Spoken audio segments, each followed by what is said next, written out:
ஓம் சக்தி. குரு பூஜை செய்த பிறகே ஸ்ரீசக்கர வழிபாடு செய்ய வேண்டும் என்பது மரபு. மருவத்தூரிலும் குரு பூஜை செய்த பிறகே ஸ்ரீசக்கரத்தை முறையாக வரைய ஆரம்பிப்பார்கள். மையத்தில் உள்ள பிந்து நடுமுக்கோணத்திற்கு மையமாக இருக்க வேண்டும், வெளிப்புற வட்டத்திற்கு மையமாக இருக்க வேண்டும் என்பது விதி.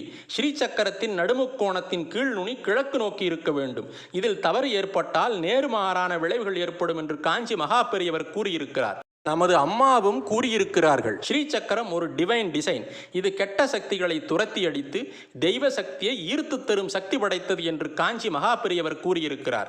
ஆன்மீகத்தில் வழிகாட்டிகளாக விளங்கும் அவதார புருஷர்கள் ஸ்ரீசக்கர மேரு வழிபாடு செய்வது அவர்களின் சுயமேம்பாட்டிற்காக அல்ல, முழுக்க முழுக்க உலக நன்மையின் பொருட்டுத்தான் என்பதை நாம் புரிந்து கொள்ள வேண்டும். ஸ்ரீசக்கரம் வாஸ்து தோஷங்களை கட்டுப்படுத்தும். போர்கள், இயற்கை சீற்றங்கள், உலக வெப்பமயமாதல் போன்ற ஆபத்துக்களிலிருந்து பாதுகாப்பை ஏற்படுத்தும். ஸ்ரீசக்கரம் உலக சமாதானம் மற்றும் ஒற்றுமையின் சின்னமாகும்.